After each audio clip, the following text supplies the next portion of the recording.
All right, everybody, and we're back with still sitting here with Noah.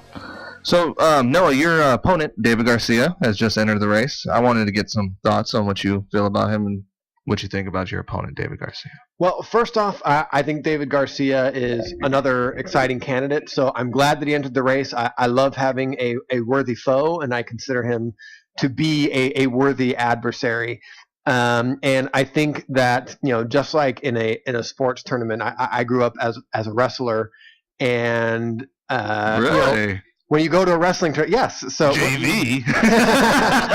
No, man. I was actually, since you threw that out, I gotta say, I was captain of the varsity wrestling team my freshman year, all 4 years.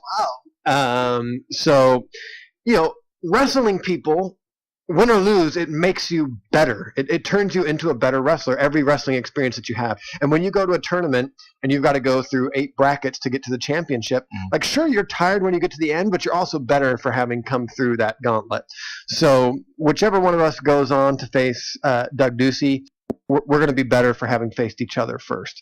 Having said that, we are both Democrats, and we share a lot of the same policy issues. I'm not sure he's come out as clearly as I have about what my policies are, about what his policies are. So, like education, I think we've got the exact same plan on education. Certainly, I think when it comes to healthcare, we're going to be very similar in that regard. So, where would you guys differ, would you say? Yeah, so if we focus on where we differ, first off, I think I want to talk a little bit about resume, and then I'll also talk a little bit about issues. Resume-wise, David Garcia has mostly an academic resume. He is currently a professor, and he has also had government roles in the Department of Education. So I think his resume plays very strongly to that, and that's what he's going to be campaigning on. Alternatively, I have an education resume. I was a junior high school teacher and a college professor, but I also have experience as an entrepreneur and executive. So I think my experience is a little more well-rounded. And I think that's a valid question for voters to ask. Do I want somebody who has deep experience in a particular issue that I care about, or do I want somebody that has broad experience? Well-rounded, yeah. Yes. So I obviously think being well-rounded is an advantage, and I hope the voters see it that way too. I also think, when it comes to, I think Hispanic outreach is something that really matters in our community. David Garcia is Hispanic. He also is a fourth-generation Arizonan. So I think that's compelling. Alternatively, I actually speak Spanish, and I lived in Latin America, and, so I think I have a lot to recommend me to the Hispanic community. I care very much about their issues. So, I think, again, that's compelling. Is it more important to me to have somebody who is themselves Hispanic, or somebody who speaks Spanish and has the experience of living in Latin America?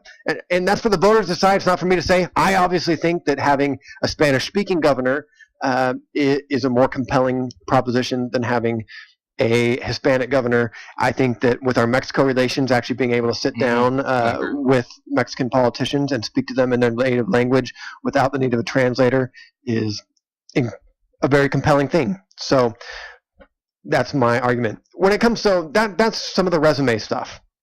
When it comes to the issues, election reform is something that I'm very passionate about, and I don't think David Garcia has any intention of tackling election reform. If he does, I haven't heard him say anything about it. I'm obviously pro-recreational marijuana legalization. I'm not sure where David falls on that. I also think that national spying on Arizona citizens is a problem, and that as a state we need to stand up for the rights of privacy of our citizens. And I haven't seen David say anything about concerns about federal surveillance. Well, when it comes to candidacy, you're the ultimate transparency candidate. Well, I believe that as a politician, I should be transparent. But I do not think that the NSA should gather data on every individual, right? Their mother, yeah. So there's as a public servant, my right to privacy, I am willing to give that up. And I hope that the people find that compelling. I give that up as an example, but I am willing to have far more limited transparency than the average private citizen will. But I think it's important that as a state, we fight for our citizens' rights to transparency, or I'm sorry, to privacy.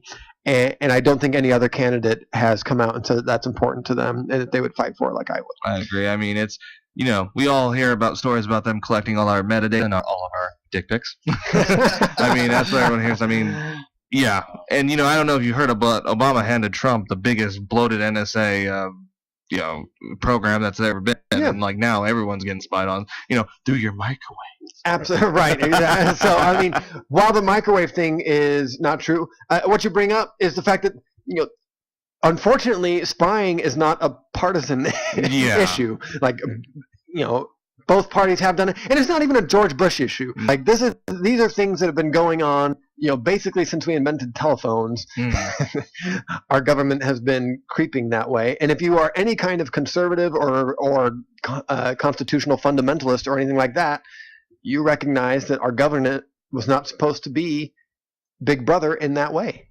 And I am passionate about defending Arizonans against those kinds of programs. You want to rub Arizona's feet and serenade her with your guitar.